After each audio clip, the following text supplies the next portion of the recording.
ज्ञान में साक्षी का ज्ञान अवश्य होता है। ता साक्षी ज्ञान से सर्प ज्ञान की निवृत्ति होती है। प्रश्न यहाँ खड़ा किया गया था ना कि सर्प ज्ञान की निवृत्ति बिना अधिष्ठान के भी हो जाती है, तो नहीं होती। उसने तर्क दिया था कि रस्सी के ज्ञान से सर्प की, कल्पित सर्प की निवृत्ति हो जाती है, तो उनका रस्सी के ज्ञान से नहीं हो जाती है, रस्सी उपहित चेतन के ज्ञान से। तो कहीं रस्सी उपहित चेतन के ज्ञान से हो जाती है, तो रस्सी के ज्ञान से फिर सर्प की निवृत्ति नहीं होना चाहिए। तो गुरु ने कहा ठीक ढंग से समझ लो, जहाँ रस्सी का ज्ञान कहा जाता है वहाँ वास्तव में रस्सी सहित, रस्सी उपहित चेतन का, जैसे आपको गोस्वामी जी ने अविनाशी कहा, तो कौन है अविनाशी? ईश्वर अंश जीव अविनाशी। अब देखो यहीं पर ग्रंथि पड़ गई है। चौपाई पढ़ने के बाद भी ये बात मनुष्य की समझ में नहीं आई।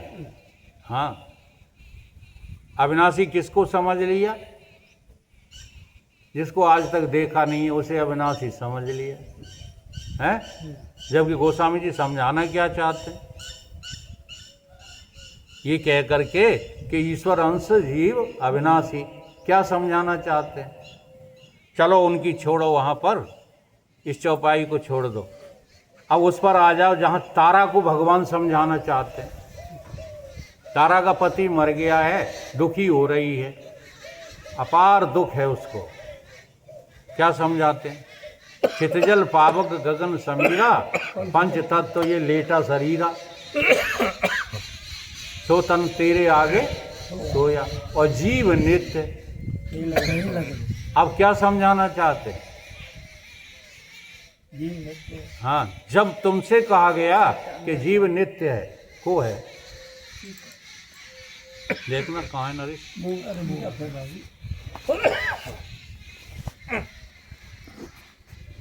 हाँ, जब ये कहा गया कि जीव अविनाशी है, तो तुम्हारे पूरे स्ट्रक्चर को लेकर के कहा गया है, पूरी संरचना को लेकर। अगर जीव नहीं मरता है तो देह कब मरता है बताओ? तुमने जीव तो सुन लिया, लेकिन उनका आशय नहीं समझ पाए। जब ये कहा जाता है कि रस्सी के ज्ञान से कल्पित सर्प की निवृत्ति हो जाती है, तो यही कहा जाता है कि रस्सी उपहित, रस्सी सहित, रस्सी उपहित चेतन को जानने से कल्पित सर्प की निवृत्ति हो जाती है। तो जीव को जब जानोगे, ईश्वर को जब जानोगे, ब्रह्म को जानोगे, तो शरीर को नहीं जानोगे, तो शरीर की भी निवृत्ति। शरीर नाम की चीज तीन कालों में है नहीं, ये जानना है। अभी अभी भी शरीर नाम की कोई चीज है थोड़ी। जैसे तुम साइकिल के ऊपर, ये वेद व्यास, ये वेद प्रकाश जी आते हैं साइकिल के द्वारा। अच्छा, तो ये साइकिल हो गए, ये कौन है? अब कोई कहे, जब ये साइकिल से जा रहे हो, है ना, कोई कहे वेद प्रकाश जी जा रहे हैं, क्या कहेगा? ये तो नहीं कहेगा कि साइकिल पर बैठे वेद प्रकाश जा रहे हैं। इतना लंबा तो कोई कहेगा नहीं। अब वेद प्रकाश जा रहे हैं तो साइकिल का खड़ी है, साइकिल पे तो जा रहा है। ध्यान दो, वेद प्रकाश जा रहे हैं तो साइकिल जा रही है। अर्थात कहने का मतलब जो ब्रह्म है वही जीव है, वही देह है। आप इसको पृथक पृथक करके कहते हो या समझते हो तो अभी भी ब्रह्मबोध और जीवबोध आपको है नहीं। ये बात यहां पर समझाई जा रही है। ता साक्षी ज्ञान से सर्प ज्ञान की निवृत्ति संभव है। इस पूर्व रीत से सर्प और ता के ज्ञान का अधिष्ठान भिन्न भिन्न कहा गया है। सर्प और ता के ज्ञान का अधिष्ठान, ता में इतनी शंका समाधान है, इस पक्ष में शंका समाधान रूप विवाद और भी बहुत है। इसमें यही एक शंका का समाधान है। कि जो तुम अलग अलग जो है कि सर्प, कल्पित सर्प का अधिष्ठान रस्सी बताते हो, है ना, और फिर और चीज़ों का अधिष्ठान क्या बताते हो, चेतन आत्मा बताते हो। ऐसा नहीं है। जहाँ सर्प का अधिष्ठान उदाहरण में रस्सी है, वहाँ इस सारे संसार का सिद्धांत में जो अधिष्ठान है वो रस्सी ही है। रस्सी का तात्पर्य समझते हो, है रस्सी का तात्पर्य ब्रह्म, और जहाँ ब्रह्म है वहाँ सब कुछ है, बाकी सब कल्पित है। ब्रह्म ही ब्रह्म है, ब्रह्म के अलावा। असल में हमारी वृत्ति कहाँ उलझ के रह गई है, दृश्य जगत में उलझ के रह गई। अगर दृश्य को ठीक से तुम जो है विवेकपूर्ण ढंग से समझ नहीं पा रहे हो, तो ब्रह्म को समझना या आत्मा को समझना बहुत कठिन काम। सर्प और ताके ज्ञान का अधिष्ठान साक्षी है।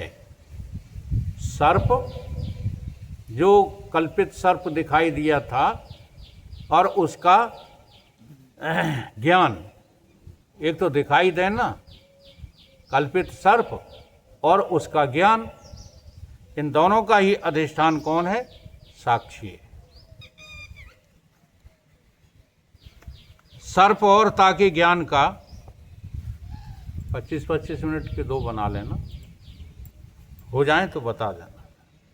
सर्प और ताके ज्ञान का अधिष्ठान एक ही है, इस पक्ष में कहते हैं।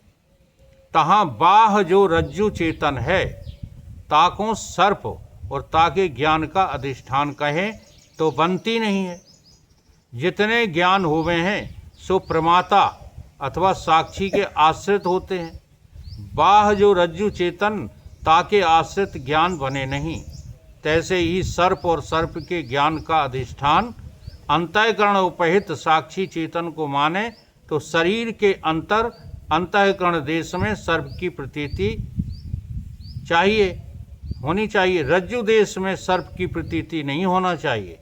अंतर उपजे सर्प की बाहर प्रतीति माया के बल से माने तो आत्म ख्याति मत की सिद्धि होगी। इसलिए अब ये मैं इसलिए पढ़ रहा हूँ निरंतर, क्योंकि ये पहले खूब अच्छे ढंग से समझा चुके हैं। और यही हानि होती है किसको, जो श्रोता रेगुलर नहीं सुनते। तो ये जो वेदांत की पुस्तकें हैं ये रेगुलर सुनने की होते हैं। भगवान के प्रति इतने आकृष्ट हो जाओ कि केवल प्राण चाह रहे हो तो भले ही गैप कर दो, तो तुम भगवान के भक्त हो। अदरवाइज तो केवल तमाशा कर रहे हो, जीवन व्यर्थ जा रहा है, कहीं कुछ मिलने वाला नहीं।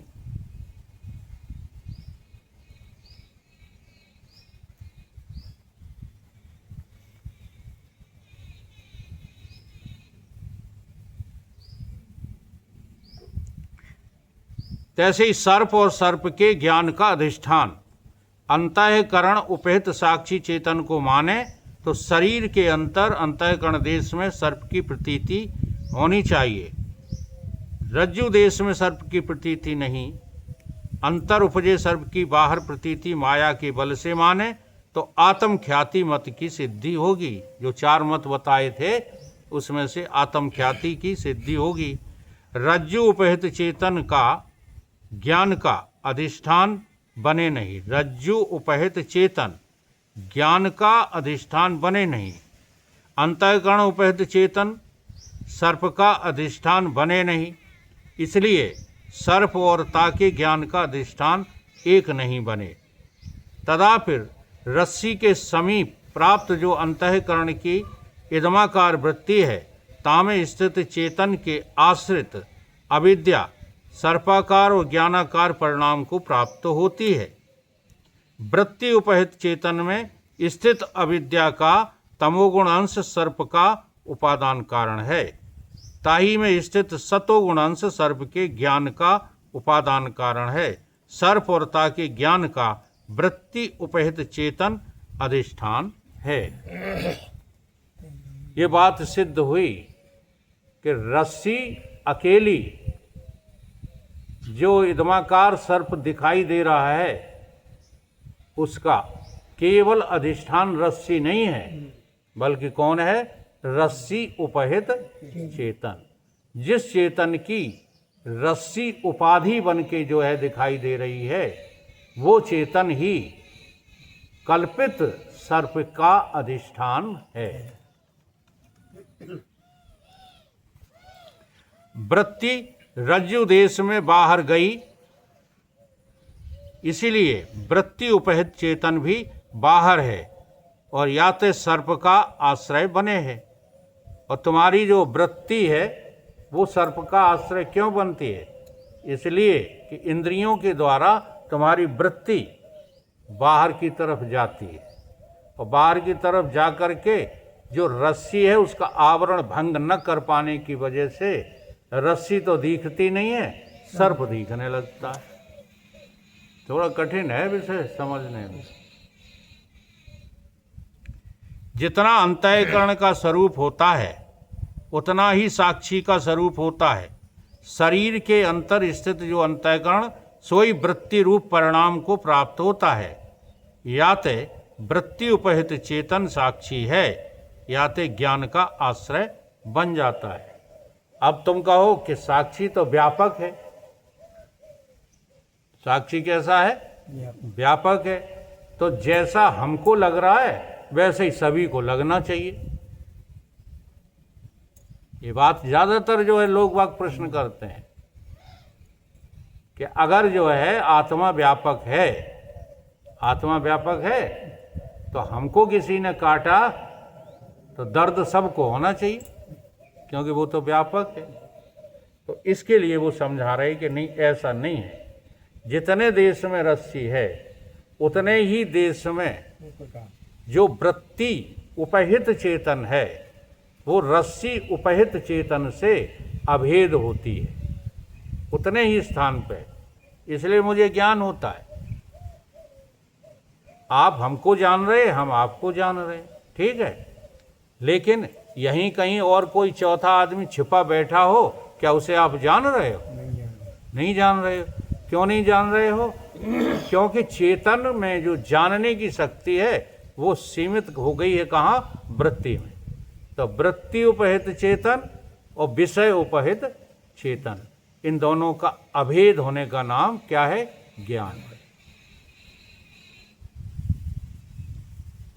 यही ज्ञान का आश्रय बनता है। रज्जु का जब साक्षात्कार हुए तब रज्जु चेतन और वृत्ति चेतन दोनों एक हो जाते हैं। इसलिए रज्जु के ज्ञान से सर्प और ताके ज्ञान की निवृत्ति हो जाती है। इसलिए रस्सी के ज्ञान से सर्प की जो भ्रम था, जो सर्प कल्पित दिख रहा था, वो निवृत्त हो जाता। जहां एक रज्जु में 10 पुरुषन को, किसी को सर्प, किसी को दंड, किसी को माला, किसी को पृथ्वी की दरार, किसी को जल की धारा, इस रीत से भिन्न भिन्न प्रतीत होते हैं, अथवा सर्व को सभी को सर्प की प्रतीत होती है, तहाँ जा पुरुष को रज्जु का साक्षात्कार होवे है, ताकि वृत्ति चेतन में कल्पित अध्यास की निवृत्ति होवे, और जाको रज्जु ज्ञान नहीं होवे, ताकि अध्यास की निवृत्ति होवे नहीं। इसलिए वृत्ति चेतन की कल्पित का अधिष्ठान है, रज्जु आदिक विषय उपहित चेतन नहीं। ये बात समझ में आई? जैसे 10 लोग खड़े हों और 10 लोगों को जो है रस्सी की जगह भिन्न भिन्न चीजें दिखाई दे रही हैं, ठीक। अब ये जो निवृत्ति है, किसी को धारा दिखाई दे रही, किसी को दंड दिखाई दे रहा है, किसी को कुछ दिखाई दे रहा है, माला दिखाई दे रही, तो इनमें से निवृत्ति किसकी होगी? निवृत्ति केवल उसकी होगी जिसके अंतःकरण की वृत्ति और रस्सी उपहित चेतन, अंतःकरण की जो है, अंतःकरण की वृत्ति रूप चेतन, वृत्ति उपहित चेतन, और वो विषय जो रस्सी देख रहे, उन दोनों में जो एकता होगी, जिसके अंतःकरण में, उसके ही अंतःकरण में इस सर्प की, कल्पित सर्प की निवृत्ति या अन्य वस्तुओं की निवृत्ति होगी, सबकी नहीं होगी।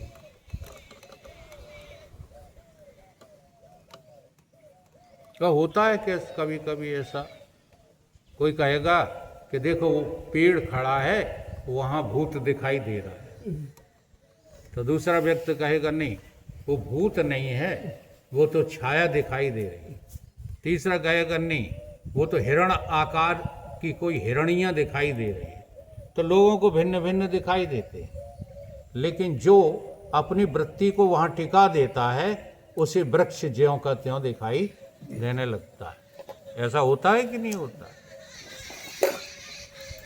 तो जो रज्जु उपहित चेतन को सर्प दंड आदिकन का अधिष्ठान माने तो 10, हाँ ये तो हो सकेगा, इस रीत से बाह सर्पादिक और तिनके ज्ञान का वृत्ति उपहित चेतन, वृत्ति उपहित साक्षी अधिष्ठान होता है। स्वप्न के पदार्थ और तिनके ज्ञान का भी अंतःकरण उपहित साक्षी ही अधिष्ठान है। जैसा जागृत में होता है ऐसा ही स्वप्न में भी होता है। स्वप्न के जितने भी दृश्य हैं सबका अधिष्ठान साक्षी ही होता है, और जागृत के जितने भी दृश्य हैं सबका अधिष्ठान साक्षी ही होता है। ऐसा नहीं है कि अलग अलग। हाँ, अंतःकरण, तुम्हारा अंतःकरण की वृत्ति, ठीक, और उस वृत्ति में आया हुआ चेतन, ये स्वप्न के अलग हैं और यहाँ जागृति के अलग हैं, ऐसा नहीं होता। यह प्रकार से सत असत से विलक्षण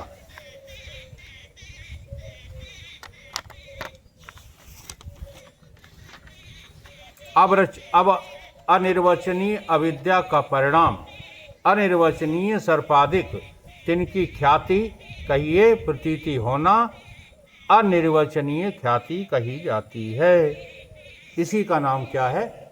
अनिर्वचनीय ख्याति। ये वेदांत मत कहलाता है। अनिर्वचनीय ख्याति क्या है? वेदांत मत है।